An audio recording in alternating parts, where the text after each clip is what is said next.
It is 6:32. I'm going to call this meeting of the Windsor Southeast Supervisory Union to order.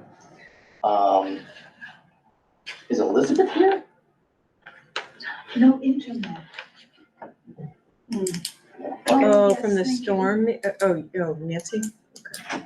I didn't hear from Elizabeth. Okay. Oh, no, she's just having internet.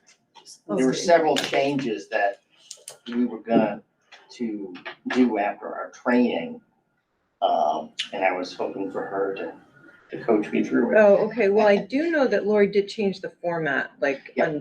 of the agenda, which we learned at the, But I can muddle through it. okay. Are there any changes, additions to the agenda, which I will point out needs to be left to the minimum? Because that's one thing we learned from the training. Keys. Hearing none, move on to public participation. Public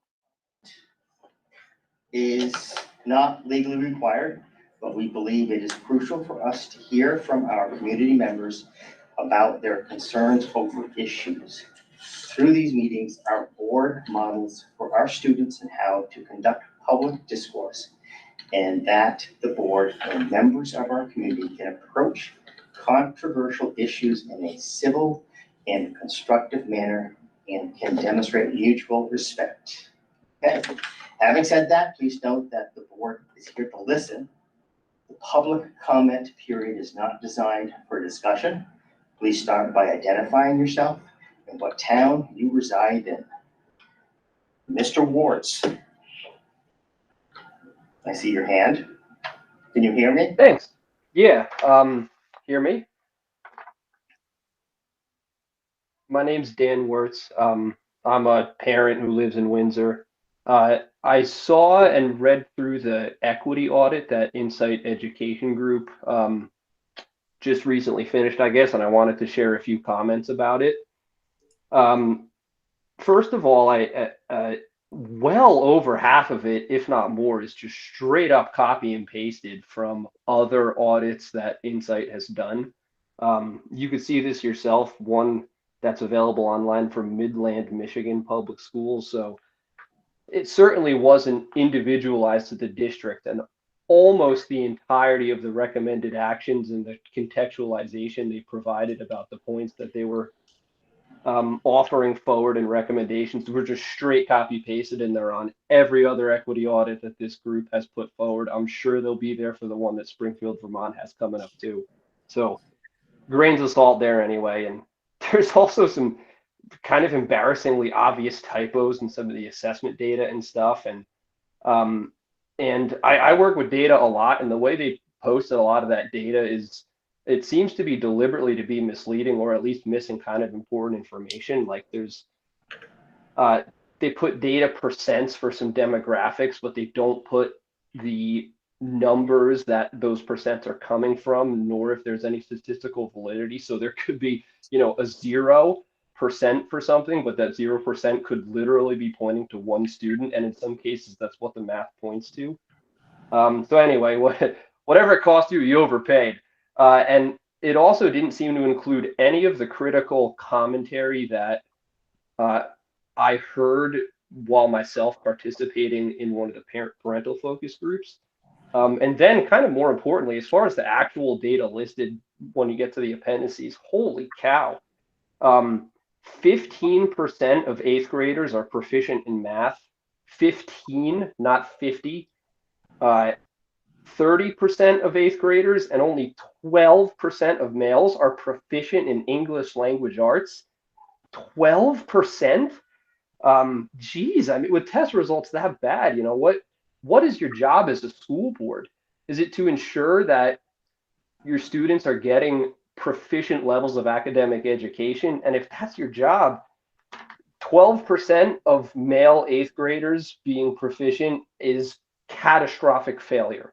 And I mean, I don't know how you plan to remedy that, but the solution is not doing the DEI work that this audit will point you, and it's not hiring more DEI consultants, and it's not adding more positions, or as they offered, adding school-based people, or that's the activist trap that, oh, the problem is we're not doing enough of this, so we need more people to do more of the work, and it's evidence of the problem. Don't fall into the trap. I'm almost done, and thanks for listening thus far. It's kind of a nutshell, and I'll tie it to something else that's on your agenda. A lot of parents are pulling students that I've heard from, or moving out of the district totally out of desperation, seemingly. One parent noted this in tears at the last Mount Ascutney School District meeting. And I saw later that you have the repeal of the COVID vaccine mandate on the agenda. It should have never existed in the first place, but it's a good example of what I would classify as an ideological total bubble that the whole SU seems to exist in, the fact that that's even still there. So in conclusion, anyway, I think it was the last board meeting, maybe the one before, Tony Picromanos made some statements about equity in person, and he's also previously shared a very, very large, exhaustive documentation. So I hope you've had the, I'm going to conclude here. Thank you for listening. I hope you've had the chance to read that anyway. That would be the right direction. Thank you, Daniel. Are there any other comments?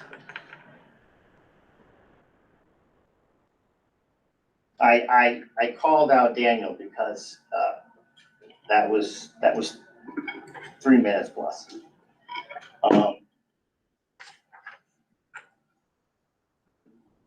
Has everyone had a chance? We're going to move on. I don't see any other comments. Approval of minutes of May 22nd, 2023. Has everyone had a chance to read over it? Yeah. So, second? Okay. Discussion on it? Comments? Rebecca, are you going to help me muddle through this somehow? This whole. All right. Oh, thank you, reminding me of that. So it's to second and approve, and then Discussion, and then. Discussion. Then we're going to vote. then yeah. Seeing there's no discussion, all in favor of approving the minutes, please say aye.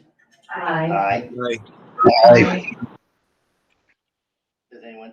Are there any nays? Okay.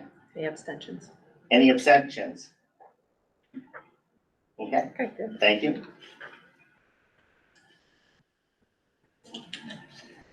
Oh, did I switched those around, didn't I? Yeah. Oh, Jesus, dyslexia is a horrible disease. Travis, the AIDS boy. Administration report, Christine. You ready? Yes. All right, I'm gonna share my screen. And let's see. Oops, what did I do?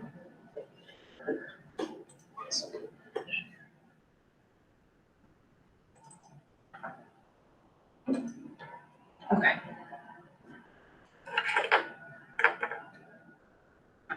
Good. All right, let me make it slideshow. Okay, I've got some help tonight because there are a few things that were requested in the report tonight. So I'm going to start, and then Tina, Larry, and Brittany and Angie are going to join in, but we're going to keep to our 20 minutes. That's our goal. So keep us on track, Bill. Okay, what I wanted to share with you is we sent out a survey to all staff in the supervisory union, I think two and a half weeks ago, right before school ended. We wanted to gather some information on staff satisfaction. Why are you staying with Windsor Southeast Supervisory Union? We found lots of answers to that question, and I'm going to share some of them with you tonight. Just briefly. Okay, I think it's right.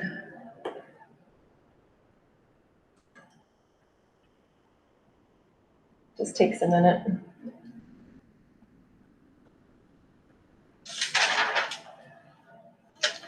Okay.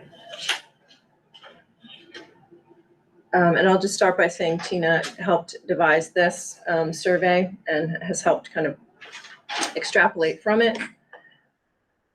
So we first asked, what school do you work? In what school do you work? And we broke down Windsor into high, middle, and elementary because we wanted to have the data from all of those different grade levels. We had 147 responses to the survey. That was faculty and support staff members. Out of how many? It's about half our staff, I would say, that took it. The first question was, do you feel a sense of belonging in your workplace? We know that's really important for staff retention. People need to feel like they belong, that they're part of a team. So I think it's pretty positive. Roughly 80% felt a sense of belonging, but we do have some work to do because some people don't feel a sense of belonging. The next question was around whether or not the staff member felt that they had a voice in decision-making. So roughly 22% said yes, 52.4% said sometimes, and 25.2% said no. And what we didn't do, our mistake, we did not ask the question if you were a teacher or a support staff member, and that would have made a difference in the data. So we will learn and do better next time. Do you spend time outside of the defined workday preparing for your job? Because that is something that we need to consider. Our staff are pretty they're burnt out, many of them. So we're just trying to get at what is causing that. So 76.2% said yes, 23.8% said no. I am guessing that 23.8 is support staff. There's typically not a lot of work outside of the workday for support staff, although that's not the case across the board. If you answered yes to the question about working outside the work day, we broke it down into 0 to 2 hours, 3 to 5, 5 to 10, or 10 or more. And so as you can see, a significant number of staff spend quite a few hours outside of the workday preparing for their job. How satisfied are you in your current role? So 1 is unsatisfied, 5 was extremely satisfied. So we had a pretty good percentage of people that are kind of in the middle up, feeling satisfied in their current role. Do you feel supported in your current role? We definitely want our staff members to feel supported by each other, administration, the board, community, and a fair percentage do feel very supported in their current role. But we do have some work to do, as you can see by the graph. We did ask during difficult interactions with parents or the public, do you feel supported? And 81.4% said they do, while 18.6% said they did not feel supported. So some work to do there. And then we asked about the culture. We're always trying to improve the culture in our schools. We aim for welcoming and collegial work environment. Please rate the culture in your school. And as you can see, this is a negative culture. So some people feel that their school has a negative culture. A majority feel that it's relatively positive or very positive. We also collected comments. I'm not sharing those with you tonight. We asked comments relating to their job satisfaction. We asked, and they could just type in comments. If you don't feel supported, what do you need to feel supported? So we had lots of comments there. What has been your experience with parental and public interactions? And what are some things we can do to improve the culture in your school? So what I did with the data is I disaggregated it by school. I gave each principal their own data, their own comments. And we spent a little bit of time at our staff meeting on Wednesday looking at that data. They got to look at their individual school or grade level data, if we're referring to Windsor, and they set an action for next year to how to improve. So I wanted to share that with you because we know staff retention is really important. And I think at all the board retreats so far, it came up as something the board was really interested in putting front and center. So just collecting data around that. Christine. Yes. Is that Yes. this board or all the boards? I believe it came up at Heartland. I believe it came up at, well, it was part of the equity audit results was around staff retention. So it came up there in discussion as well. If I can figure out how to get back to my report, Tina's going to share with you the next bit of data, which is around exit interviews. So she's been compiling the information around why staff have left us. So Tina, I'm going to ask you to unmute and. Can you hear me? Yes. Thanks, Tina.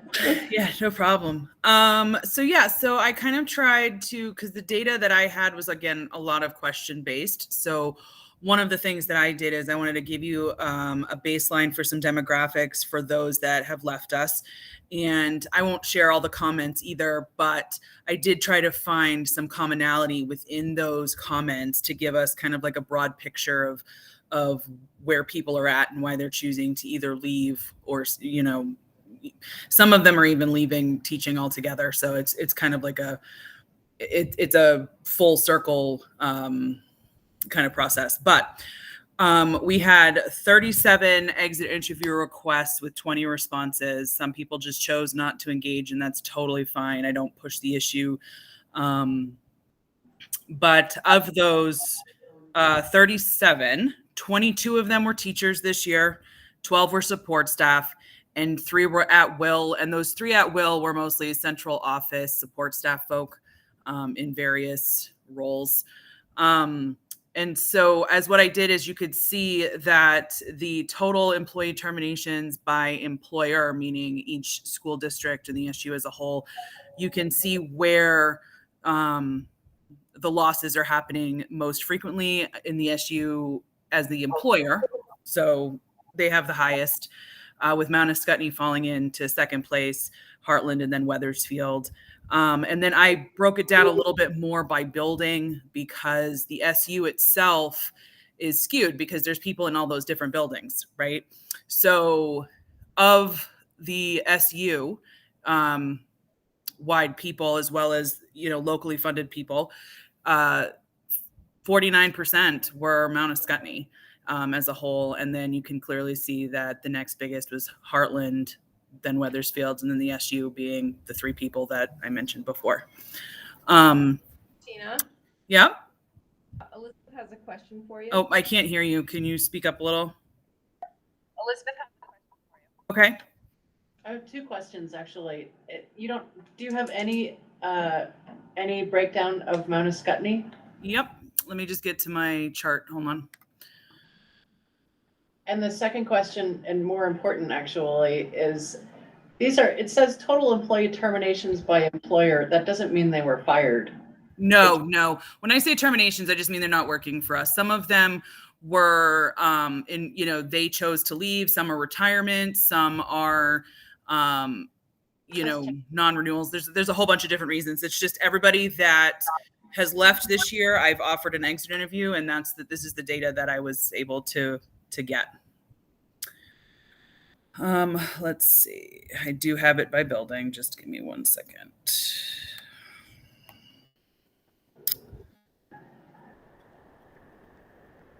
All right. So I have, so let's see, of Mount Escutney, I had Mount Escutney, Windsor, and Albert Bridge, as well as the SU, and Windsor for Albert Bridge as well.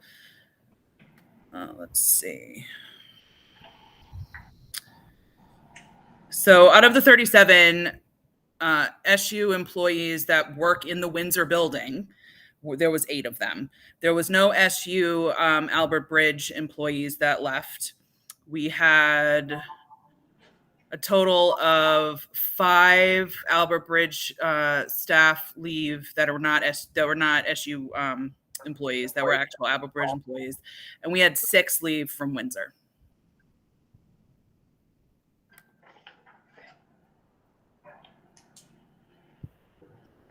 Thank you. Thanks, Tina. Yep, no problem. So then Christine, could you pull up my next slide? Thank you. So then this was the reasons for leaving. The question itself was what prompted you to start looking for other employment? And these were the general consensus that I got.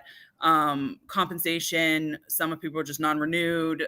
Some people said there was no accountability among behaviors for students and staff, a poor work-life balance, and that relates to what Christine had shown with them working more hours outside of work. not being able to adequately balance their personal lives.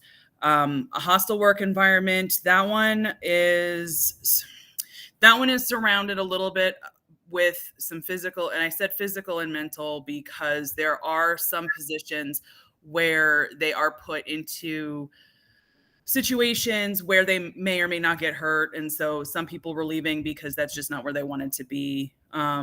You know, some of it, when I said mental, like there was one person who responded that, you know, with all of the active shooter trainings and all the stuff in the news, it's starting to just wear too much on her. And she feels like she just can't do this anymore. So I kind of grouped it into that. I don't want people to think that it's hostile, but that's kind of the verbiage that I could use.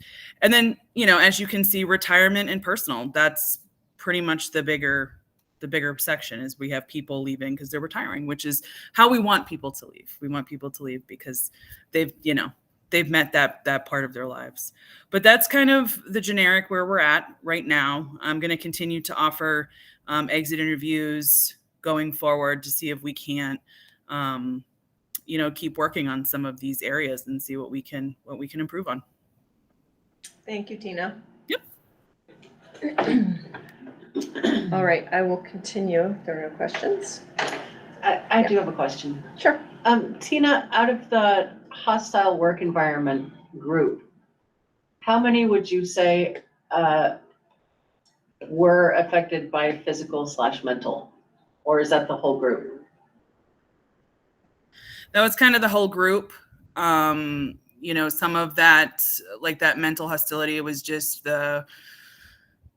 like I said, just coming in every day. And I guess it was hard to kind of pull that information out with that no accountability piece, right? Like some of it was just like we had one employee leave middle of the year, gave up teaching altogether because they would come in every day and be verbally accosted by students. Or, we've had altercations where students have, hit a teacher or pushed a staff member into a door frame trying to get out of the building. So there are things that, they're not purposefully placed into these situations. It's just they happen. And, after a while, I think they just need the break. And non-renewal means that they chose not to renew, or that we chose not to renew them? Okay. Yeah, we chose not to renew. Okay, I will go on. Hopefully I'm going to come to that at the end and let Larry go next. He has an update on transportation that was requested. Yeah, so news for next year. Some news I'm still waiting on from special ed, but we have an additional bus from Mount Scottney. We hope that'll help the routes. Mike's working on that right now. He thinks he can lower those routes by some of the routes, like the Perkinsville route, et cetera, by 20 minutes or so. So we're really excited about that. Our goal this year is to Algebra 1 return in separate buses. So they come out, or the parents are responsible for getting there for period 1, and then they come back on a separate bus. And I'm just still waiting on TK transportation information and what was the other one? TK and ACE. And once I have that information, I'll update and we'll know what we're doing. And then also there was questions about electric buses and federal grants, and STV is constantly looking at that, and more news to follow. Larry, can I just ask about the Algebra 1 return in separate buses? Is that a problem? It was a request from the Heartland Weathersfield principal, so we're gonna try to do that. Okay. It gets the students back to their second period, and this year it was Heartland and Weathersfield, so Weathersfield students were not getting back until the middle of second period. Mm-hmm. So if they can go back in separate buses, they can get back in time for their next period class. Excellent. That's the hope. Yeah. Okay. Thanks, Larry. This is just one thing that Lori wanted me to bring up. We talked about this at, I believe, an open meeting law training recently, or one that I went to anyway. We post our agendas a week in advance. Sometimes there are last minute changes. And so we are only required to post them 48 hours in advance of a meeting. And we'd like the board to consider using the 48-hour period, just because if we make changes, it's not as transparent to the public. So we're hoping to post 48 hours with an accurate agenda that doesn't need to be changed very, very much. So just want your feedback on that. And that would be you, Bill, as the chair, I think, for this, for this board. Well, the advice we got basically was, unless it's somewhat of an emergency. Yeah. It's not good practice. Yep. For transparency to change the agenda Right, without a really due cause or something. especially at the meeting. At the meeting, But yes. if we're posting, she's posting 7 days in advance now, and sometimes there are changes within that 7-day window. And she'll change it. So if we wait till 48 hours, we feel like we can have a more final agenda for the meeting. If that, and so that would be Thursday for a Monday meeting. If that's good with you, she would like to do that. I think Okay. that's a great way to proceed. Okay, Uh, and for I'll, this board, the other boards can make up they'll make up their own minds, yeah. At some point, we may want to consider to put it into policy, Okay, so, Yep. but I don't know what that would look like. okay, Um, thank you. I will let her know. And my last slide, and then I'll turn it over to Angie. Oh, where did it go? I gotta go back, sorry. I brought 2 procedures tonight. Actually, the B2 procedures for volunteers and work study students was last time, but it was lengthy, and I wanted you to have a chance to take a look at it, if there was any discussion. It really is straight from the policy. I've asked Lori to post them in the portal as well so that you can see them. They don't need board approval, they're procedures, they're just for your information. And if there are no concerns, we're gonna, our plan is to post the procedures online so that everyone can see them. We didn't really have many at the beginning of the year. I've been working at getting a procedure for each policy that we have. So that's the hope for fall, to have them done. The one that I'm bringing tonight is B22 procedure for complaints. And it's, as I was doing my homework, the policy that we have, B22, used to be titled about personnel and instructional materials, but when you read the policy, and you will tonight, it's just about complaints about personnel. So the procedure, which is in the portal for you, I've changed the name. And hopefully it'll come up. It mirrors the policy, and I have copies if anybody wants a hard copy to look at quickly. If you want to pass these around, this is the actual policy, and then the procedure. There's 2. We're at 20 minutes. We're at 20, so Another 10. I think, do you, how do you want to go about the protocols? Do you want me to bring them and then we can talk about them at the next meeting if there are changes? Or do you want to look at them in the moment? I would rather have time to review. Okay, so then we'll, Does anyone else have any? I would like. okay, But you did, they were posted in advance. they were, but I don't think I told people that until now, so So this was on that list? it's in the portal. The procedures, well, I asked Lori to put, I'm pretty sure they're both in the portal. Yeah. Last month, I brought you procedures for volunteers and work study students. And I don't know if anybody had a chance to review that one.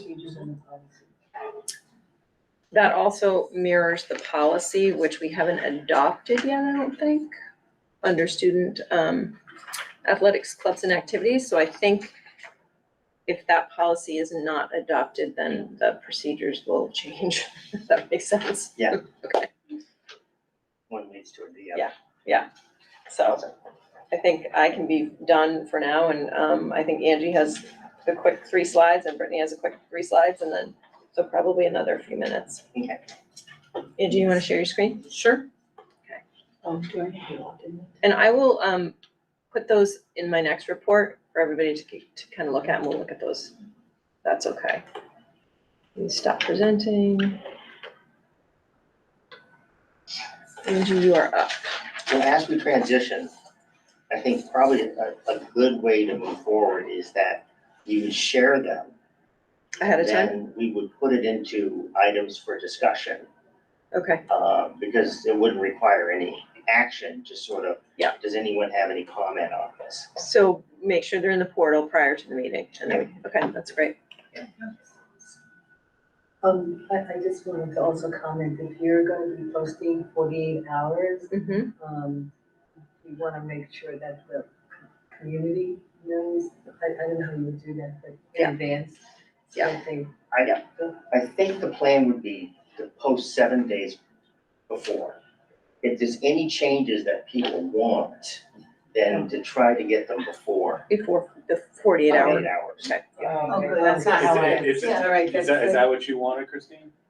Well, the, That was different. technically, they don't have to go up until 48 hours, but we'll do it however it makes sense. So if you want them in draft form until, like, it always says draft until the week prior, and then Lori changes it. Am I correct on that? Yeah. So they'll say draft until Thursday, and then we'll not make changes after Thursday. That's what we're agreeing to. Okay, It might be good at some point to do a blast to see what the community Yeah. feels about that. once, okay. So Yeah. all the policies and procedures that you want us to look at would be there for the whole week? Yes. Would be very helpful. Yes, gives you some time. Yes. Yeah. Those usually, to be honest, those usually go in after the meeting. Lori's pretty good about getting the things that need to be looked at up the week after the meeting typically, but definitely. All right, Angie, you're on, you're on. Great. There was a question about foundational trainings for, staff, and so I have a little bit of information. I wanted to give you a background. We always had certain trainings that were required by the state. Last year, with the advent of Frontline, we started putting, more meat on the bones, if you will, of how we support our new staff and the trainings that we want our staff all to have a common experience. So Brittany's work has been a lot of organizing that in Frontline and managing that piece. So the essential trainings that are required: mandatory reporting, bloodborne pathogens, confidentiality, civil rights for childhood nutrition. And these are done, in little slideshows that people read and they study, and then they sign off that they've done the training. It's an honor system. The onboarding trainings for new staff include, how to navigate the Frontline system, ALICE safety training. That's not only for new staff, all staff have to, have ALICE safety training every year.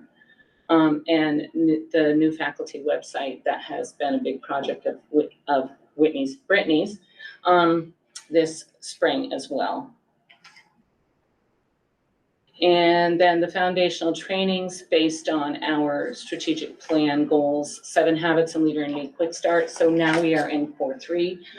We have been using Leader in Me for 2 years, so we're entering our 3rd year. So we bring our staff up to speed with those trainings, curriculum, and the new programs we've adopted, trauma-informed practices, and collaborative problem-solving exposure training. These trainings happen over the course of 2 years, and the system helps us keep track of who's had the trainings and who still needs the trainings. That's the end of my presentation. Thank you very much.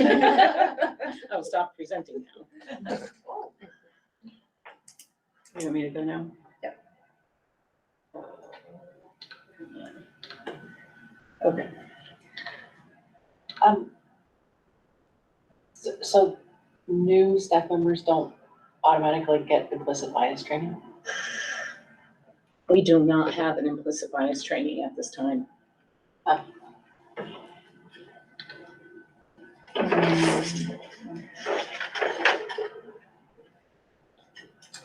Okay, so just the end of the year data, I'll go really quick here. So we had less students take Track My Progress in the winter and in the spring than we have in the past because we were piloting STAR with a select group. So in the past, it was about 900, just over 900 that were taking Track My Progress, and in the winter and the spring, which it says summer because we took it during a later window this year. We had 717 students take the ELA assessment. And so I brought you fall of 2021 all the way through the most recent, and you can see in ELA our trend is increasing with more students in the green than before. What I did is I combined them, so you'll see you're either at and above, which is in the green, or you're below or significantly below. Those are combined in the red. So it's a good trend, which we like to see. In math, we have a similar trend, although there was like a little increase and then a dip again, but it is going in the right direction as well. We had 705 students take Track My Progress. This is the end of the year behavior data. So this is our suspension data from across the entire SU. It increased a little bit November, December, January, which I believe I presented in my last presentation, and then decreased significantly over the last part of the year. And then this is our final HHB substantiated data. And this is the whole supervisory union? Yes, HHB. hazing, harassment, and bullying. Yep, sorry. And so I think that's all I have. Are you sharing all of this with us? Yes, it's in this, and I can get it to Christine, and she can share it out with board members. I have a request. Okay. Would it be possible to see these in advance of the meeting so we can ask you questions during the meeting? Sure. We can put them, is it the best, just put them in the portal, or do you want to share with you? I think it'd be best to put them, I think put them in the portal and possibly both.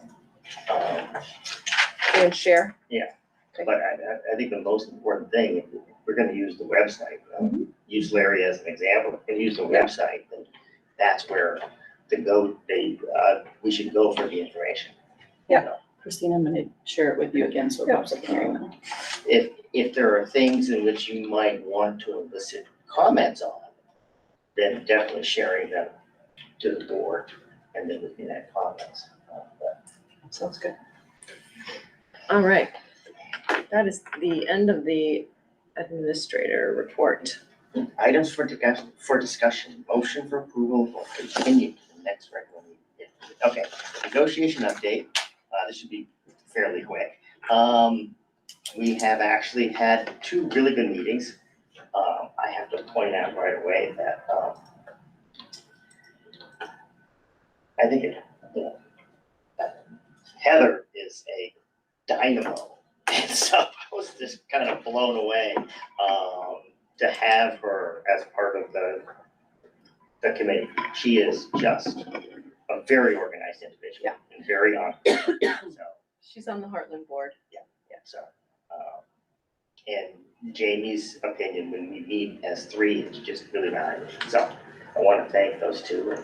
I think our format in which Christine is off to the side, and both the teachers and the board team give her assignments, and she And I does do it, them. and occasionally we ask for her opinion, and it works great.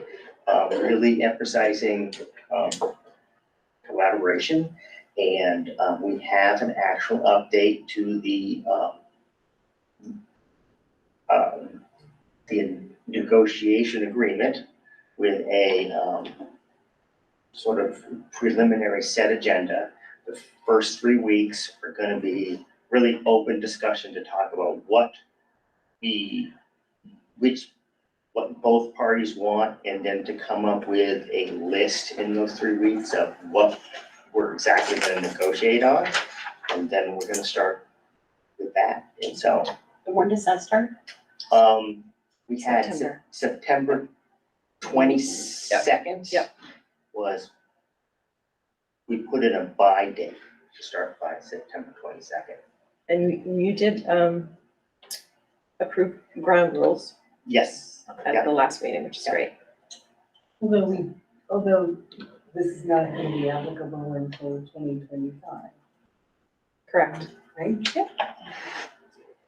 This is support staff is one additional year with the teachers. Yes. So the teachers It's 2025. Next year, is the last year for the Yes. teachers. Yeah. Year after the support staff are contracted. Sometimes it takes months, Rebecca, you know. yeah, Oh, no, this Well, is very in advance yeah, where. I reached out and to to Christine and kind of had a discussion how we wanted to do it. And then I actually just wrote the first initial letter saying we were gonna start, and Kim got his side organized. We just had a very open and honest discussion. So It's good so far, Yeah. yeah, sure. and that's it. Policy review and reading. Windsor Southeast Supervisory Flagpole Policy, first read. I don't know if anyone had a chance to look at, I added comments to this, and it just had to do with, Which board?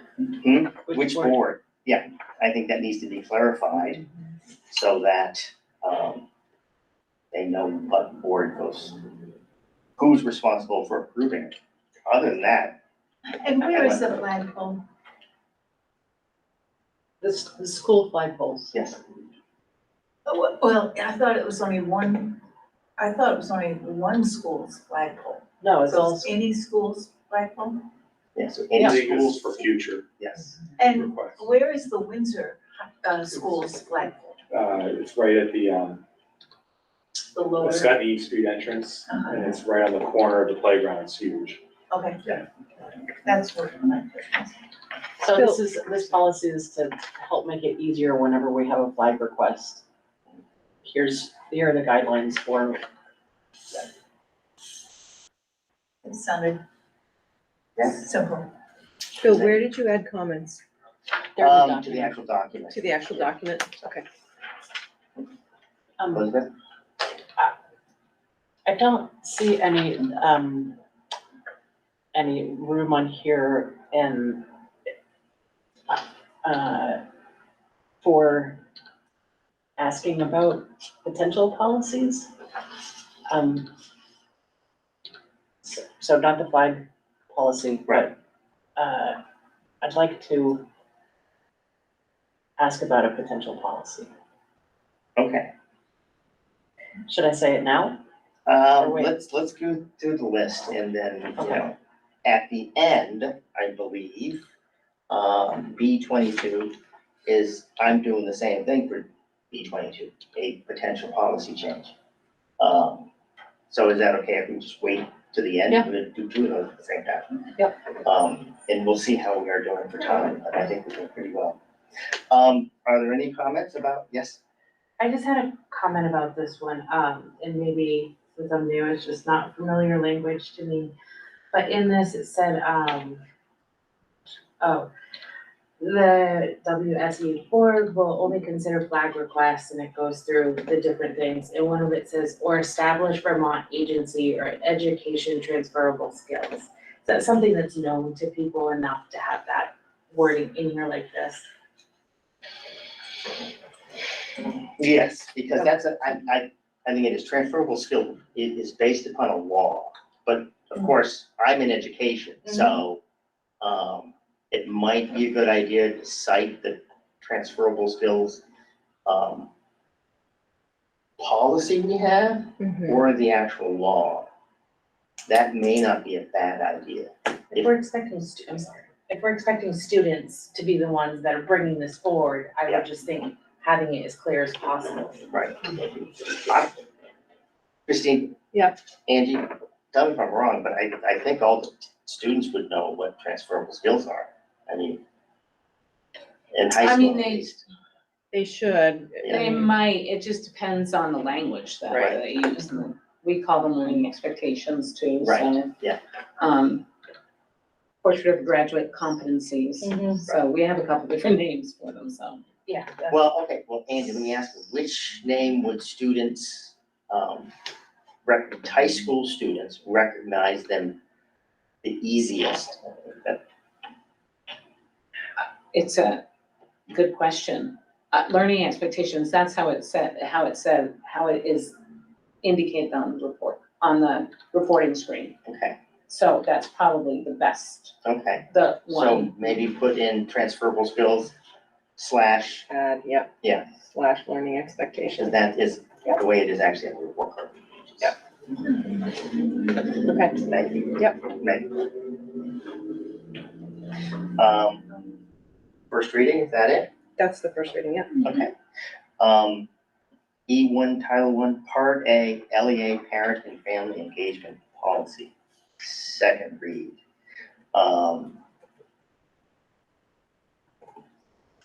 Okay. I have a, go ahead. Did Angie, did you go over this information? Because I started to read this one. Yeah. And Yeah. you went through it and it was Yeah. extensive. Okay. Yeah. I just wanted to make sure. It was a long presentation. Yes. I'd like to, change the policy to say that childcare will be provided, Pardon? that childcare will be provided. Can you direct us where you're at, Elizabeth? The long one. I will in a second. Okay. What's the number of It's down the at the- policy you're doing this? Is it E1? It's E1. Yep. LEA form, that's the second one. And is just the second one there? It's at the very bottom. Refer to. It currently says childcare in some cases may be provided.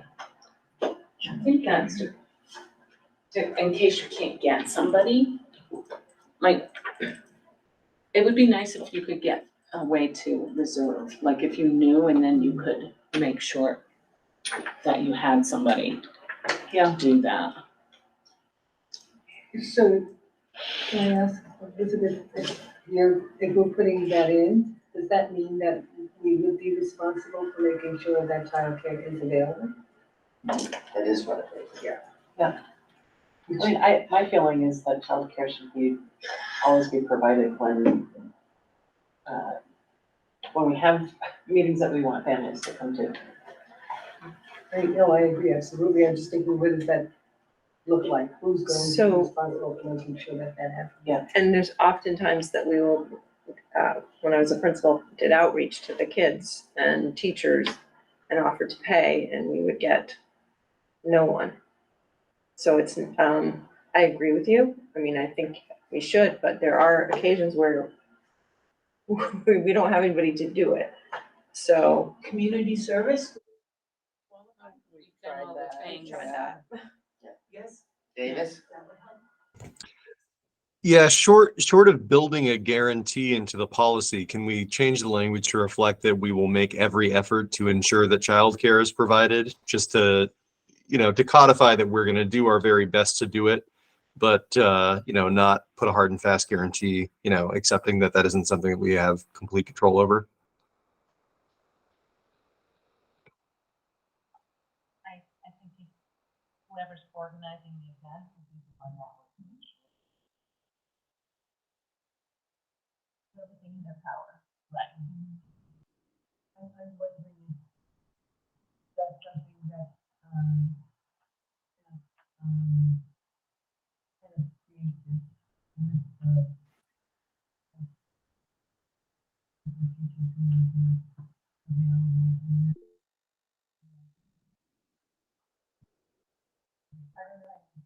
Well, I think that might come from.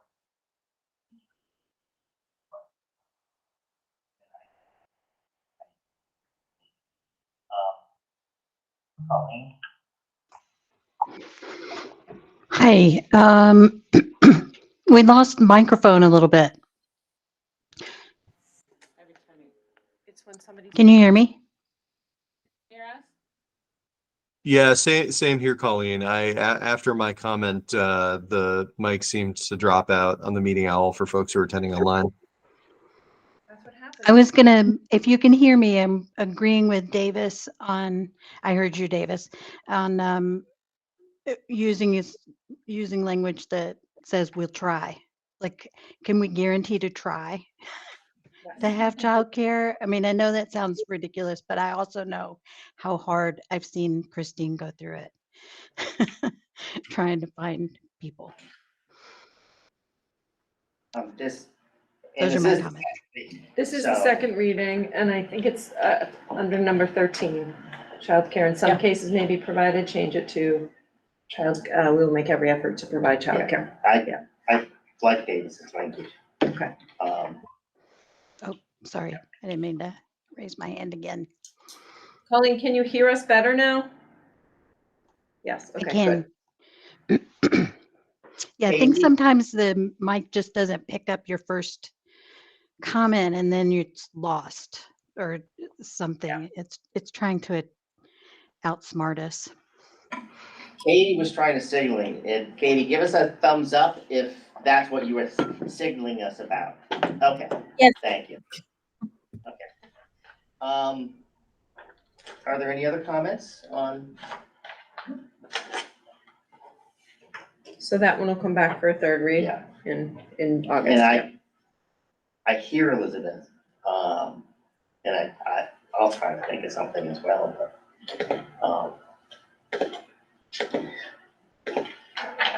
C-22, Well, I'm sorry, one more thing. I mean, is there any way to at least have the capability of the meeting being hybrid if there is no childcare? that would be a question for Angie, because this is a legally required meeting. And you don't need to answer it right now. Right, Okay. yeah, we'd have to explore that, what would be the benefit, and it would depend on the activity. Or my first concern would be, would it be actually allowed? Right, Because this is not a It's a federal. state required, it's a federal required meeting. So. Davis? Yeah, I think it would be worth looking into the whether for federally required meetings it is allowed to do hybrid meetings. I would say that, you know, generally in 2023, whenever possible, we should try to do hybrid meetings to make sure that they're accessible to as many people as possible. Because I mean, childcare is only one reason that meetings can be hard to attend for folks. So anytime that we can do it, we should try to do that. we try to provide a recording too, so if we do it hybrid, then we can make a recording of it that we can put on the website. So, Andy, Mm-hmm. do you think you could research that before our August meeting? Yeah, okay. Sure. The Act 1 of 2023 allows for all meetings to be in hybrid. Until 2025, correct? But the question is this a federally required meeting through the state? Or is it directly required for Title I funds? Well, the And I- state will be monitoring it, so Right, so I who's don't, like monitoring in it? some Whose law would cases, come under? Well, it's not a Local question of whether to have the meeting or trumps. not. It's a question of what form. I And, understand that, and yeah. I'll find out. the federal law should say whether, I'll find out. A lot of the federal requirements are managed by the state. Because. Yeah. The 10th Amendment of the Constitution doesn't allow the federal government to have any say on education. Yep. Okay, C-22, student activities. Third read. Yep, third read. Do we want to make a motion to, do I have a motion to approve? so moved. We have a second, okay?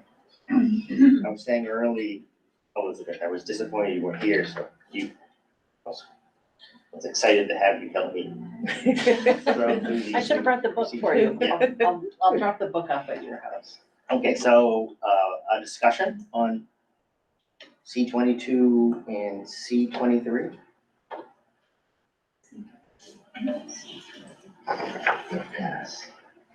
What do you mean it's being combined or? Well, no, it says that elementary C-22 and C-23 are combined into a new Yep. C-22. Oh, good, okay. Student athletics, clubs, and activities.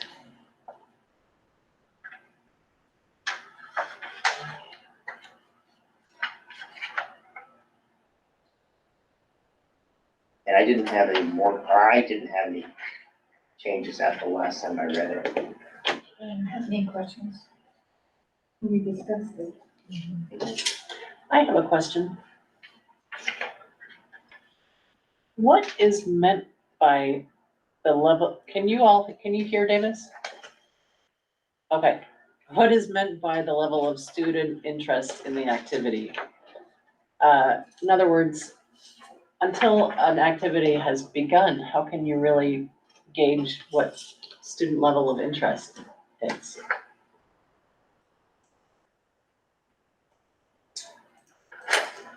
I thought they were Like if I had- referring to the students coming forward to make their own club, and it was a group that were already interested, wanted to have a club. Right, so it says the level of student interest in the activity, taking into account that some activities will be provided for a smaller number of students. My question is, if I had a really great idea about a Pokemon club, and I talked to one of my friends who's also totally into Pokemon, and I said, would the district consider allowing us to have a Pokemon club during, I know I'm pronouncing that wrong. Pokemon. You're good. We've had Pokemon We all clubs get it. before. I know, right? So, if it's just my friend and me saying, we wanna have this club, and nobody else knows about it, but when they see us playing at lunchtime, other students become interested in it because it's awesome. That doesn't reflect do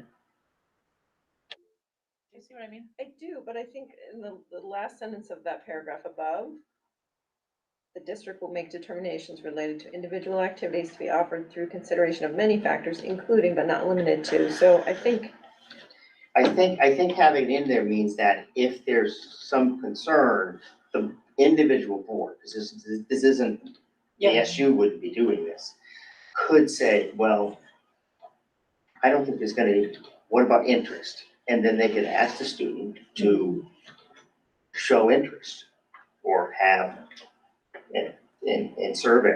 It doesn't mean that if the board doesn't think there's interest, then they would automatically deny it. It's just one of the many they could use. Well, I guess my question is whether the student or students have to prove that there's interest before pitching the idea. in my experience, Brittany can attest, we've had, I think it was Pokemon. Probably. And the student came to us and wanted to do this club, and we said, okay, do you have other kids that are interested? And he reached out and brought a few names to us. He recruited. He recruited, he put up signs. Yeah. And I mean, I think the goal is to encourage it, by all means. We want kids to be able to be engaged in what they're very much interested in, so. An amount of time, money, and energy that this SU has put into Leader in Me. I think this is a great example in which someone wants to come forward, and if the board has to say, well, what kind of interest can you do? Then as a leader, you would then go out and gather a few names. But I don't think it's a requirement.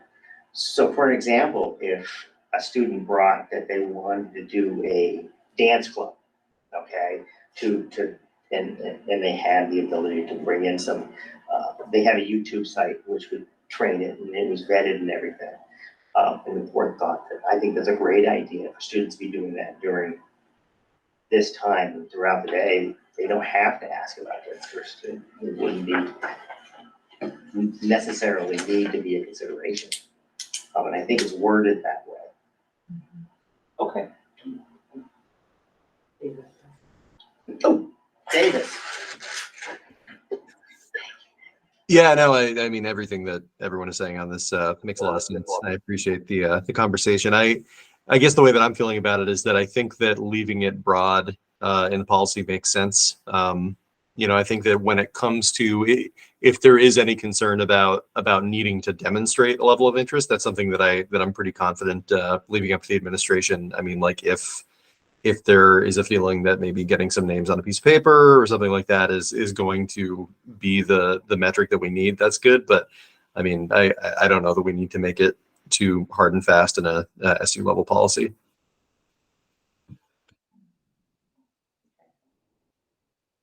Any other discussion on this? Okay, As is his policy, I am not going to do a voice vote. I am going to call out. Davis, how do you vote? Aye. Jamie? Aye. Mark? Aye. Aye. Elizabeth? Aye. Megan? Aye. Rebecca? Aye. Nancy? I, And I am an aye. And Anne Marie. Anne Marie, I didn't see her. Anne Marie. Aye. I apologize, Anne Marie. I don't actually have I have this on the, okay, thank you. Yeah. And that is unanimous.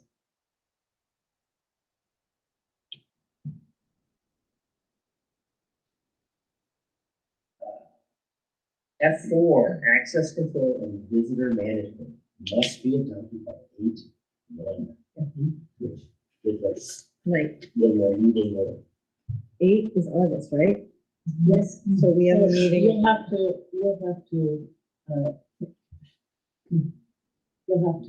have us, take a motion to discuss. Yeah. And then you'll have to have us take a motion to suspend the additional time, the additional rules for, adoption. And then we can vote. Since we're only looking at the first time tonight.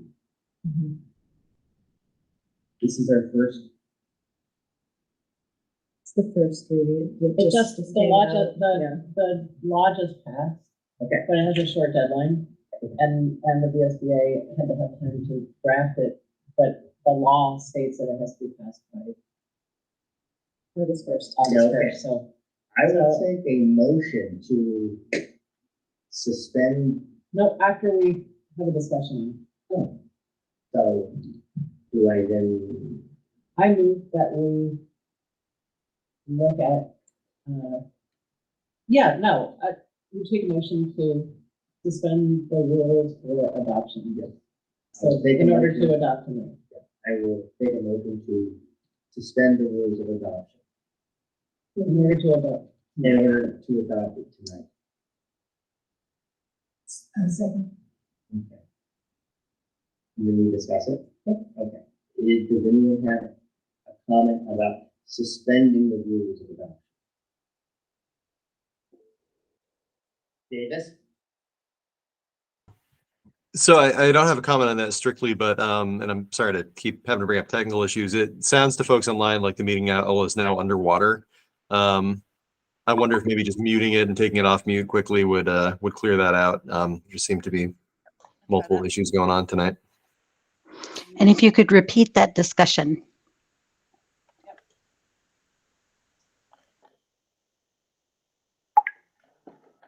Okay, is that better, Davis? So the motion is to, and the second is to suspend the adoption. Suspend the procedure for adoption in order to be able to adopt it tonight. Because this is a law, H183, that just got passed 2 weeks ago by the governor, or signed into law by the governor a couple weeks ago. The Vermont School Board Association and Superintendent's Association had to have time to draft the policy, but by law, it has to be adopted by August 1st. So we're And- suspending the rules, the additional readings, in order to be able to adopt it tonight. And this is for F4 It's for both. and F3. Yeah. Okay, so the discussion now is on whether or not to suspend the rules for approval. It sounds like we don't have a choice. I move that we do that. Okay, well, that just means we'll do a voice vote, and I will start with Anne Marie. I'll say aye, but I'm pretty sure you said my name. I can't really hear you right now. Marie? I did. Thank you. Davis? Aye. Colleen? Aye. Mark? Aye. Elizabeth? Aye. Megan? Aye. Rebecca? Nancy? Aye. And me. Jamie? Jamie? Aye. And that is approved. So I will take a motion to approve F3 and F4. Want to do both at once? Well, we only suspended the rules for F3. So we have to go back and do it again. Well, you just have to, it's no big deal. Okay, no, well, we voted on F4, the first one. Okay, So, so Should we discuss it F4 before we yes. Yes. go back? Well, no, we So we're should gonna discuss and we're gonna have a motion to approve F4. approve F4 and then we'll discuss it. And Yeah. then we'll go back and do the rules Okay. for F3. Okay. Okay, Sorry. I will take a motion to approve F4. So moved. Second, Discussion on approving F4. Kind of like to actually look at it. It's not long. it's very short. I think it does a good job of really handling it over to administration to identify what needs, how it needs to be done with and so on and so forth. That's my impression. I mean, the good news is we do most of this already. I know. So, Sorry. Question, piece, is that something that we need to address tonight, like specifically if there is a door? I mean, we functioned all year with no doors open. I think that's great, I was And, just curious. Yeah, so I would prefer to stay that way. Perfect. Can you clarify that? Is that is optional? That's not. It's optional. You Yeah. can put in the policy that we can leave certain doors open for a particular reason, but we've taken a no doors are left Right. open approach. Okay, So- yeah, then that is, will be deleted. Okay, I agree with that. Any other comments, discussion? Okay. I will, once again, policy, I did feel it's important to ask everybody, and we'll start with Jamie. Yeah. Yep. Okay. Aye. Davis. Aye. Lee. Aye.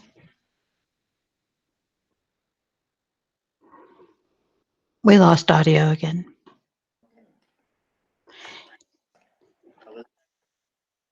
Aye. Meg. Rebecca? Aye. Nancy? Aye. Anne Marie? Aye. Mark? Aye. Takes a second. Once what we discovered is when someone opens their mic remotely and says something, it takes a second to catch up for this mic, so they don't hear. So, especially when you go to those votes. I will take a motion to suspend The rules for adoption. the rules for adoption for F3. Did someone go first? So moved. Okay, Second. okay. Any discussion on approval to suspend the rules for approval Or adoption. or adoption? It sounds like you already do this also. Yeah, Colleen, we're can not- you hear us? We're not actually Yes. discussing. suspending the rules right now. Okay, so I will start in person, and I will start with Nancy to suspend the rules. Aye. Megan, Aye. Elizabeth, Aye. Don't forget yourself. aye. I am an aye. Davis, Aye. Jamie, Aye. Colleen, Aye. Mark, Aye.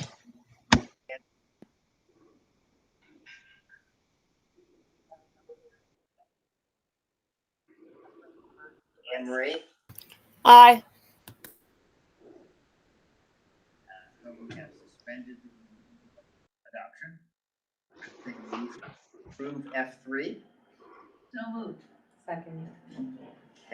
Discussion on approving F3. Rebecca, you started to. I think that you're already doing this year you had, a big one and you advertised it, everyone in town knew about it. Yep. So, The only thing I think we need to ensure that we're doing is viewing the emergency operations plan annually with local emergency first responders and local emergency management officials. So, but yeah, the rest of it we do. Okay. Any other discussion? Is that in there? It is number 5 on the administrative responsibilities, yes. I have a question, and it has to do with procedure. Mhm. So if you notify parents, are parents allowed to opt out? Of the emergency drill, I mean, we definitely can do it in an alternative way if a student is going to have difficulty during that drill. So there are some students that I know are sensitive to noise, and so we make an alternate plan. So yeah, we work with families on that, but they need to know what to do I in don't case of emergency. believe they can opt out. No, but there are different ways we can go about showing them how to do it, Right. Yeah. Yeah. if that makes sense. Yep. Yeah.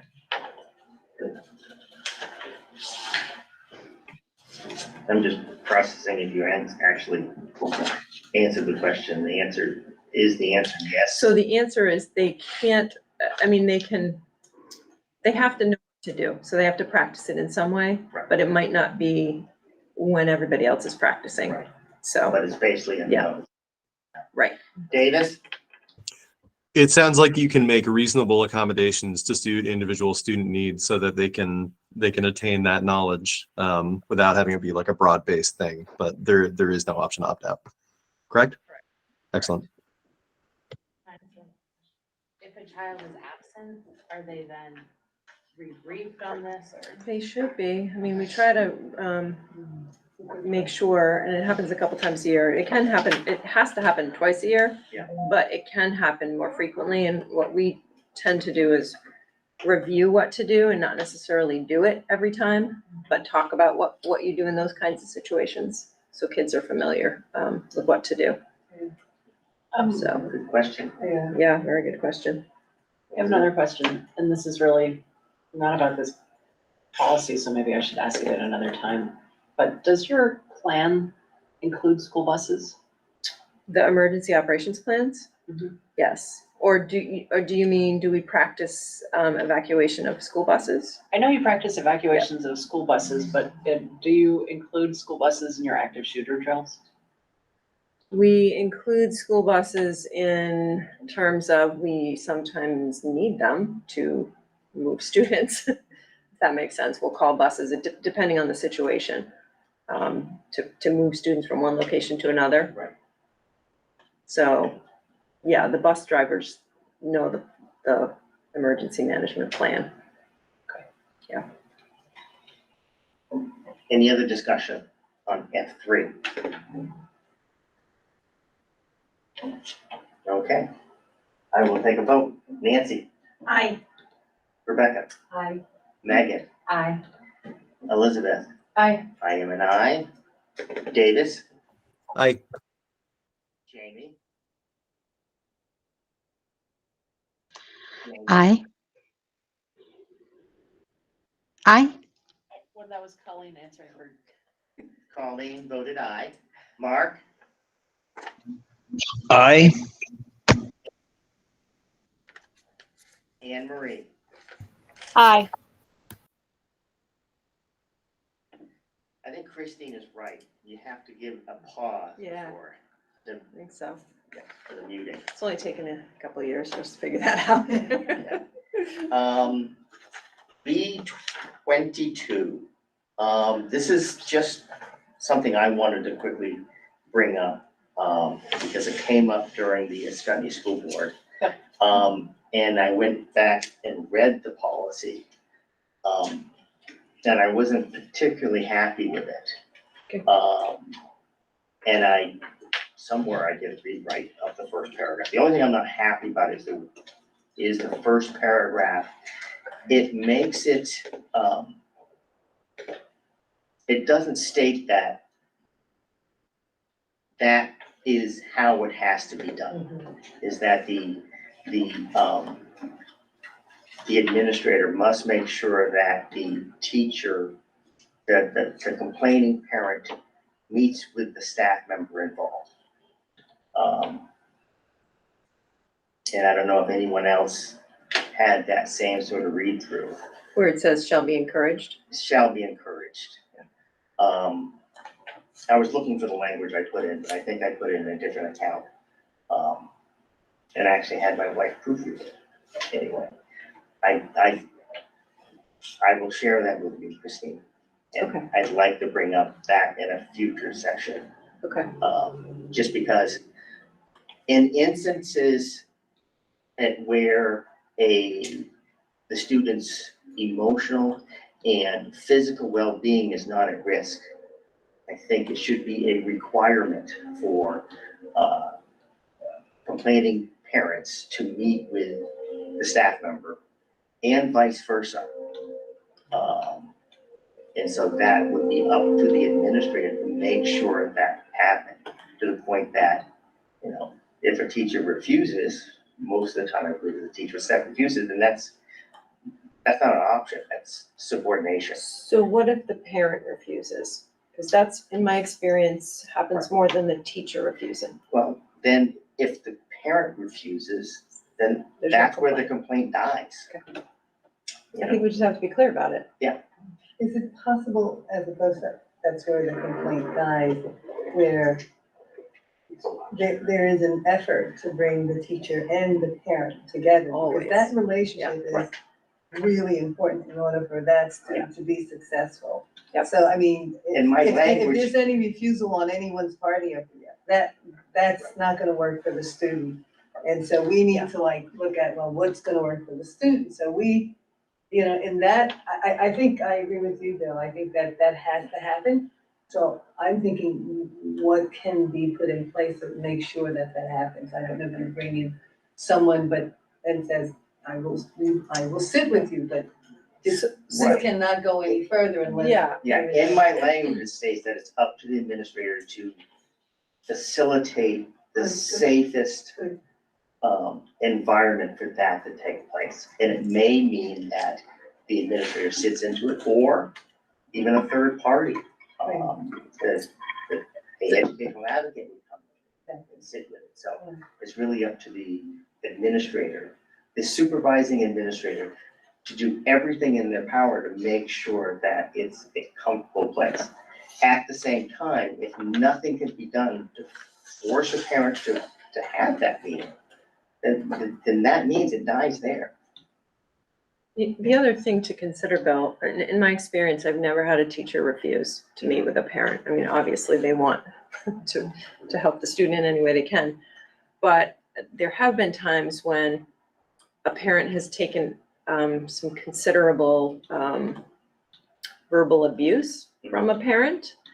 And oftentimes teachers have the same cohort from year to year. And so I have seen a teacher say, I just can't meet with this parent anymore. All they do is, you know, they're just very angry and not collaborative and trying to figure out the problem. So, Yeah. you know, what do you do in those situations? It's not the first time around, it's the 6th or 7th or 8th time around. So, that's one reason I'm bringing this forward, Okay. for the board to consider Yeah. what should be in the policy. Megan? That was gonna be my question, was if it's a repetitive Yeah. thing, that seems like that falls under, it could fall under the hostile, like, Mhm. for the teacher. I wondered if in this, or in the policy, I know we're not, or procedure, I know we're not talking about that tonight, but if in one of them, an actual, description of what should be written, like how the written document should go, or what that kind of looks like, so it can kind of be that Right.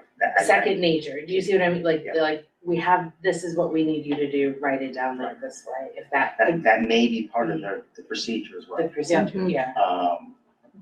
But I bring this up because it's something I want to explore. Mhm.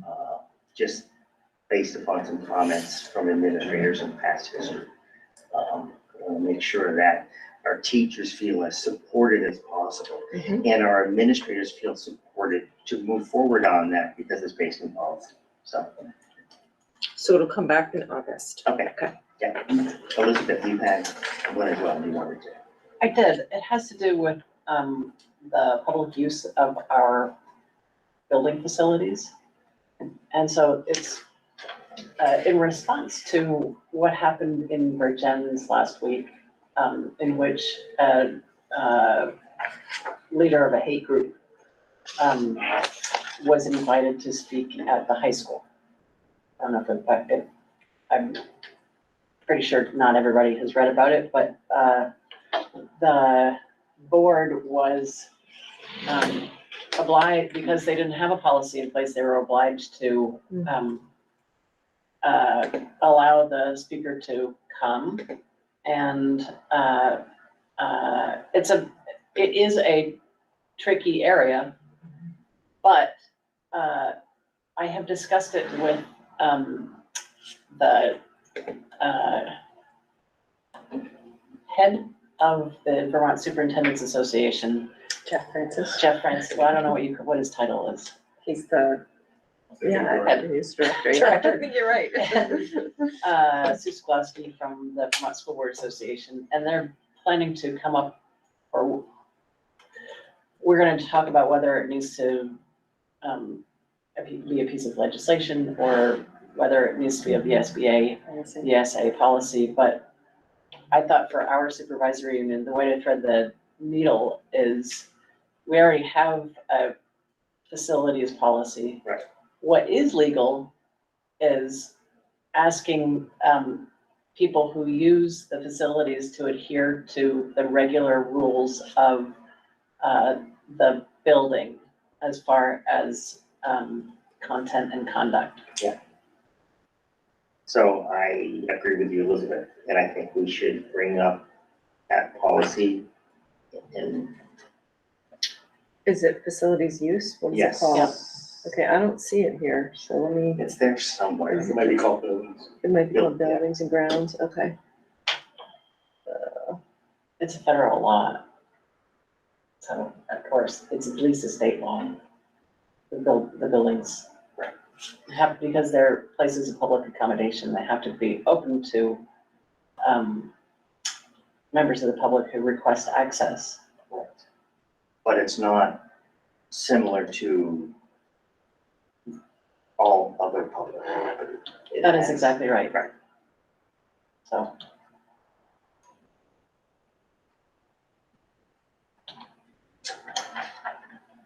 So one of the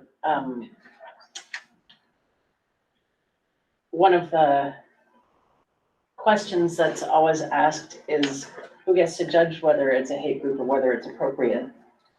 And the answer is that it's already in the policies for the school. So the board doesn't have to even worry about that, it's already there. So, yeah, I think that's a great way to move forward. What So happened in especially- Virgins? We can, We'll talk about it later. and we can talk about it later, and I would really love it if you could forward the article if you have it. Yeah, to us. So Yeah, that'd be that great. would be great. Okay, C, moving on from policies, appointment of lead negotiator. As last year's lead negotiator, when I was done, I felt uncomfortable with the fact that the negotiating team basically appointed me.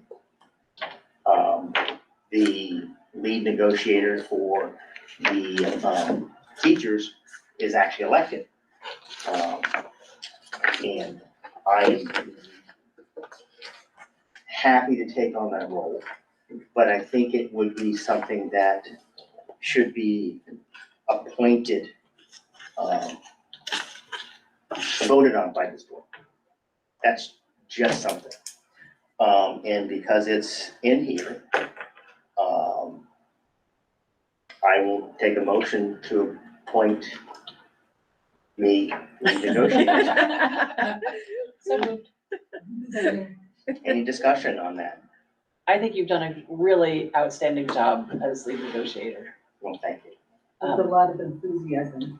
Yeah, And time. And you, Yeah. yeah, you've put a lot of work into it and it really shows. And, the process, I don't think there's a single person left from the bad old days, but, from what I understand of the process, it has improved infinitely. it does take a lot of work. And I think we have a great team this year, and so I'm encouraged. Okay, all in favor, and I will just do a voice vote on this, of me, Billy Yates, being lead negotiator, please say aye. Aye. Aye. Aye. All opposed? Any abstentions? Okay, Congratulations. thank you for your approval. COVID vaccine mandate, I will, take a motion to rescind Lift. Lift Lift or rescind. the staff COVID vaccine mandate. So moved. Second. Discussion. I think it's about time. It's time. Yeah. We agree. Okay. We agree. Okay, again, because it is I will do a voice, not a voice vote, but an individual. Davis, Aye. Jamie, Aye. Colleen, Aye. Mark, Nay. Anne Marie, Aye. Elizabeth, Aye. Megan, Aye. Rebecca, Aye. Nancy, Aye. and I am an aye. Okay. Okay. Yeah, you could ask for abstentions. Oh, no, that's if she's doing. Yes, if I'm doing a voice vote. Okay. Okay, so that is that. Now, this is actually quite important. Authority to hire for summer 2023. I don't know if everyone here is aware that hires are approved by the board, and boards. At the same time, in this time, like any other time, difficulties of finding staff, we often give the authority to the superintendent to make hires on our behalf to fill positions of need, which are all openings. So I will take a motion to approve authority to hire to superintendent, which is gonna be next year, Yeah. not intern, to Superintendent Christine Bourne to hire for the time of the summer, Just until August 28th, our next meeting. Yeah. the next meeting. So not hiring some, just to make sure I understand the motion correctly. The motion is to hire during the summer months or to hire for summer employees? It's well, both honestly, Elizabeth, but I think we brought every potential hire to the board that we've interviewed and offered Mhm. up until now. So if there's any between now and August 28th, I mean, if someone, I mean, I know it's Here, let me describe this. One of the main issues, and for those of us who have sat on negotiating boards, especially for, say, special ed teachers, if you wait that period, that Yeah, person will we'll take lose- another we'll job. lose that person. Right. Yeah. Right. I'm just asking to clarify which thing so can we clarify in the motion for the period during, or the authority being given for the period of the summer months? I guess that's Yes, what it says. yes. Sure. And if there's any, last minute, like late August, we'll just bring them to the board, but, you know, we don't wanna lose people, so. So, Okay, all right, is there any discussion on authority to hire for the summer 2023? And that's SU employees, so it's Yes. mostly Yeah. special ed. Which, Yeah. I've been to the debacle of Yeah. losing 4 special ed teachers. Yeah. That's the precedent, but never mind, okay. I will take a voice vote on this. All in favor of, giving Christine Warren, superintendent, authority to hire for summer 2023. All in favor, say aye. Aye. Aye. All opposed, say nay. Any abstentions? Okay, it has passed. All right, thank you. Next agenda. Christine, I believe we have, pretty much have a very full agenda. Any, do you have that to? For review? August? For August. So we're not meeting in July. We are not meeting in July.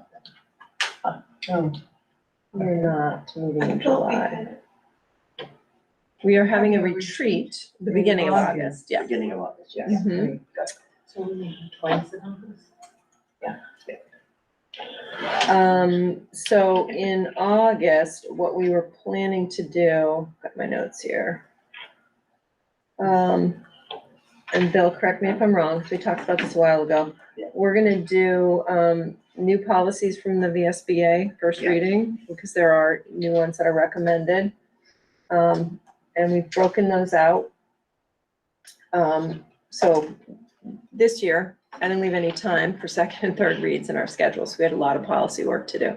So we're gonna correct that for next year. So we've got, in addition to what we're moving forward from this agenda, we'll have E20, which is new policy, community use of school facilities. Elizabeth, that must be what you're talking about. I was just looking through all the policies online. I can't find a facilities policy, so we'll bring that one in August, which would be good.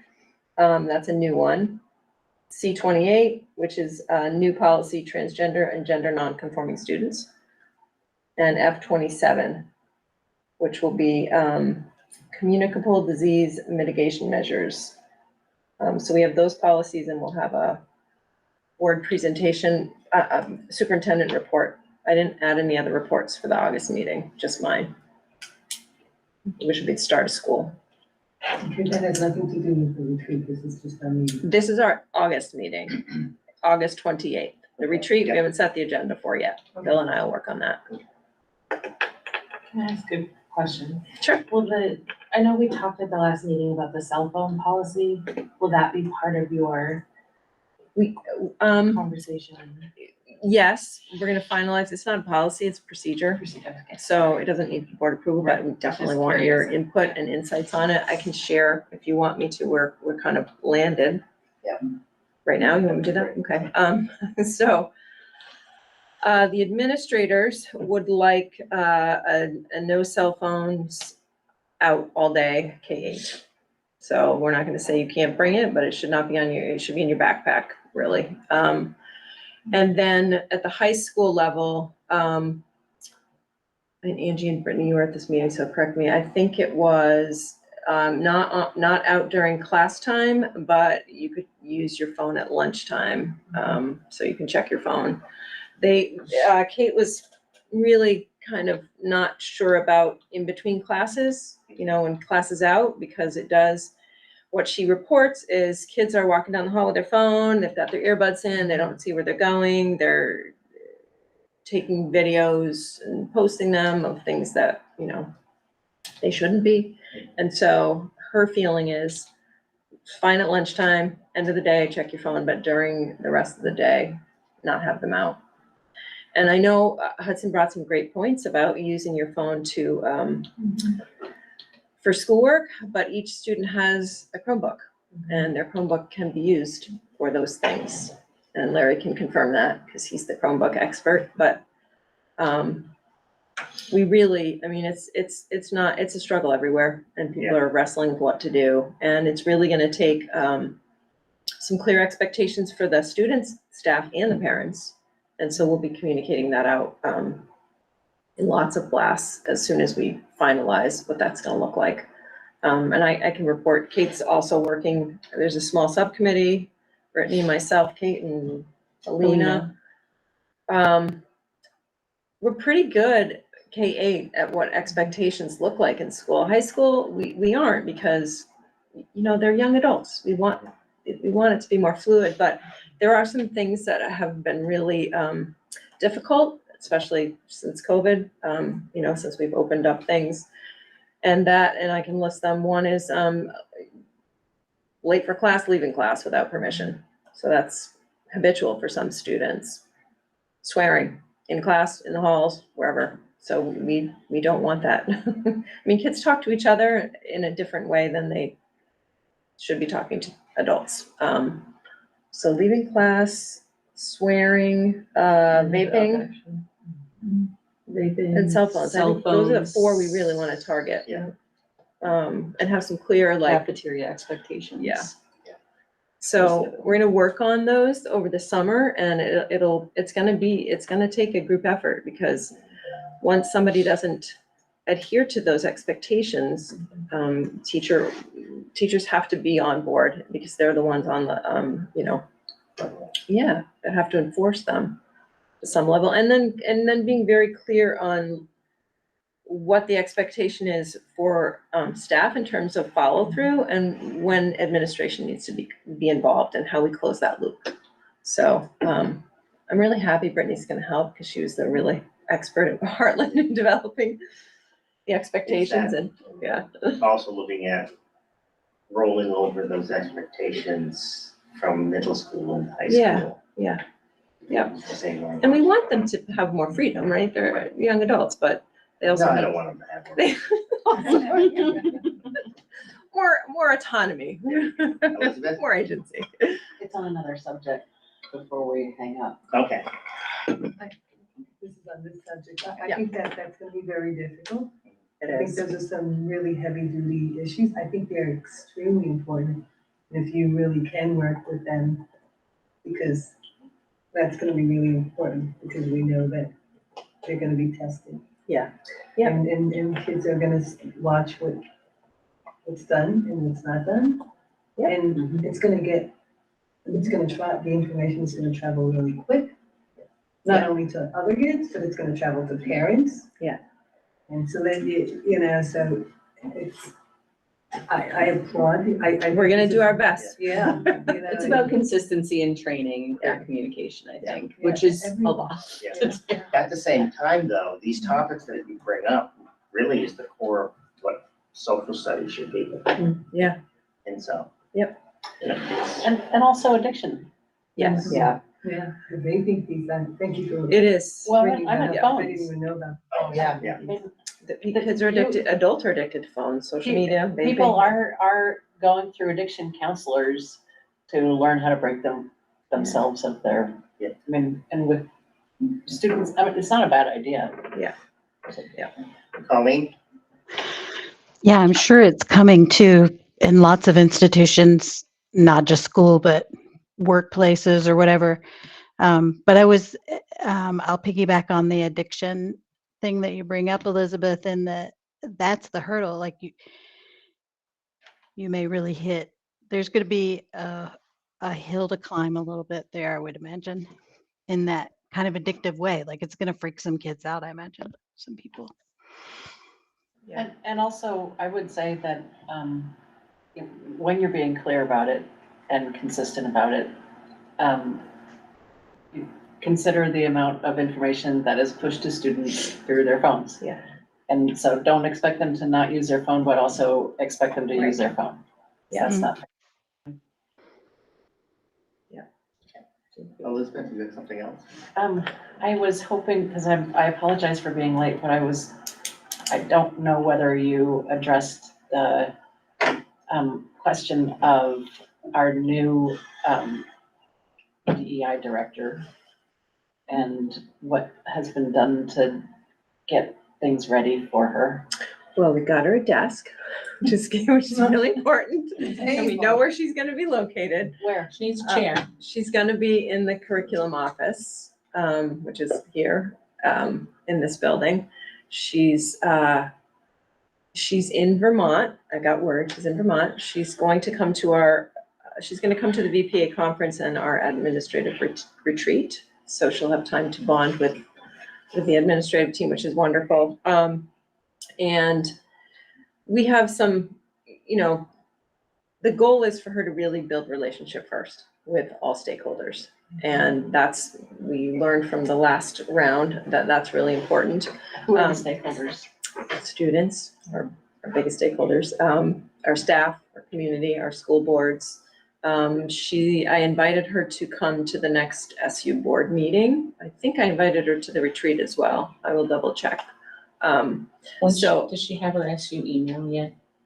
I think that's what we were waiting for. She does now, yeah. Okay. And at the retreat, are we hearing from Mary Gannon about the equity audit? And shouldn't she, she should really be there when we discuss it as an SU board if we are I doing think that at that's the retreat. something I brought up, but I can't remember. I brought it up with you and I think you had asked if it would impact policy. And so I touched base with, I think that's what you said. And I asked Mary Gannon, her thoughts on that. She said it absolutely could impact policy and she hopes to come. Okay. So at the retreat, which I think is August 7th, 8th, 7th. And so to answer your question further, Elizabeth, so Angie, myself and Mary have a meeting, I think in 2 weeks, and we're gonna really hash out what we need to have in place for supports for her and what the expectations are. And will she have administrative support? Curriculum office doesn't have administrative support. I mean, Lori helps when we ask her. Right. And if that's a need. Shouldn't you? There are certain times of year, yes, it would be very helpful, but I couldn't see a full-time person being, we were gonna try to piece something together, but then we don't have somebody that has part of a day that they can give up. I don't really see that we could have a full-time person, even with a DEI coordinator in there either, or two. If it becomes a need, I mean, she'll let us know. We'll watch it next year Yeah. and see how that goes. So as sort of tying this, Angie, I'd like you to consider, at some point, sort of sharing with us what you may need in terms of support for grant writing. Mhm. It's more grants management, invoices, POs, paying the invoices. It's a lot. That an administrative assistant could do. You're paying a very expensive admin assistant right here to Yeah. process those. Right. So, So Yeah. at some point, I took a grants class. Basically, the most important thing that I learned from it is I don't want to write grants. Okay. I feel that way every It's a lie. time. Yeah, but this is the simple fact that I don't think it should be an individual process. Yeah. And it's not, the actual grant, we can talk that, we don't have to talk that. No, we Grant don't need writing to talk about itself it right is now, but definitely I supposed to be a team approach. I want to give you an opportunity at some time in the Thank you. future to voice what you think is needed to move us forward with grant writing and grant management. Mhm. Okay. Great, thank you, I'll keep that in mind. Is it possible when we do have the DEI coordinator, apparently it's gonna be at our retreat, Yes. to have, I know that each of the schools have a person or a group that's sitting and talking about DEI issues. Is it possible to have one person from each of the schools to participate at that particular meeting with the DEI, with Mary Gannon? And the In only reason I'm August? thinking about, I don't know, I know the teachers are off now, Yeah. they may be off, Yeah. but it's like bringing all of the schools together at that meeting as opposed to just having, Yeah. DEI coordinator and Mary Gannon. So The staff, I mean, we have a plan to roll out the equity audit with staff. So they haven't, it's on the website now and I sent it to them at the end of the year. But they need to debrief it and talk about it. One of the recommendations in the audit was for there to be a DEI kind of leadership team with representation from each school, which we started to put in place, and then each school have a local team. And we're really gonna hone in on what they're working on because there's a lot. And I think in terms of our strategic plan and in terms of the work that we're doing, we really think that restorative and reflective practice is something we really want to get good at. And so those teams are going to prioritize that work next year in each of their buildings, but each building has also unique needs and they're in different places in the work, so. But I've been reading a bit of this, the equity audit, and I'm thinking like, there's no way that one person is going to be able to move this forward and it's just successfully. And if this work is going to work, it's going to have to at least have this literally from top down. So, I mean, you need to start creating not only that person on top, but having those Teams, other connections and it'll continue, downward. But I think that you do need to, if you do have those teams in the school, having one representative have a conversation with the DEI coordinator so that they all at least can talk about what is it that they see, understand, talk about that equity audit, because it's a lot of work. Yeah, and the plan is for Tracy and Mary to unpack it with the staff. We have a schedule and they're gonna get an overview all together as an SU, and then they're gonna be in each building, because that's really important. So we mapped out the time that's gonna happen. And then Tracy will be part of those local teams and the leadership team. Yeah, so it is a lot, and there's a lot of parts. Some of it's curriculum related, some of it's special ed, some of it's, I mean, we're all invested in that work and how to move it forward. So, in answer to your question, Rebecca, I don't know if it's feasible to have a member of each of those school teams at our retreat. Okay. But looking forward, absolutely, we could have a member of each of those teams come to an SU board meeting. Okay, that makes sense. We kind of report out. Also, I see her name as her title is DEI coordinator, but I think it's DEI director. She's at the director level. She is. I think we posted it as coordinator of diversity, equity, and inclusion, but it's a director contract. Okay, well, it should be changed on the website. I thought the job title was coordinator. It is on the job. The job we posted was coordinator. What's the contract say? I think it says coordinator, So that's what I use. but it's an administrative contract, if that makes sense. So you want me to change it on the website to something other than a contract? Is that what you want? No, I think her contract, we'll double check it. We can double check it. I'm pretty positive we posted it as coordinator. If at some point, Is Tina here? Tina would know. She's here. if I there use is- whatever was on the contract. Right, if there is. I'm here. Who's there? That's Tina. She would know. She issues the contract. Was it coordinator of diversity, equity, inclusion contract? Yes. So the steps to take, if this board at some point wants to change that, we would have to reissue a new contract. Yep. And we technically, would we have to repost, Tina? I mean, the job, so it's a title change. It's not the job itself isn't changing, correct?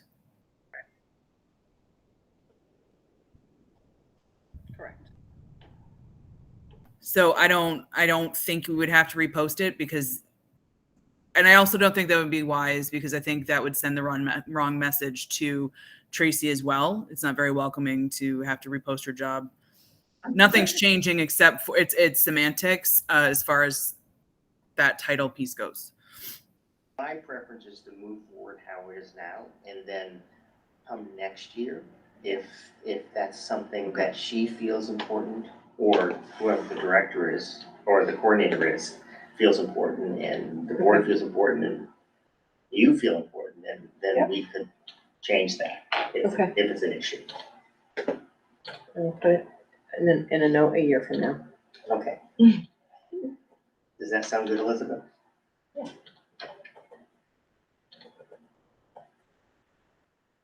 Okay. We're at the bottom of our list. I will take a motion to, is there any need for executive session? Okay. I will take a motion to end the SU meeting. So moved. And the SU meeting Yes. this evening. Do we have a second? Second. Okay. Second. All in favor, say aye. Aye. I Aye. Say nay. Any abstentions? Okay, thank you. Stop recording. No, it's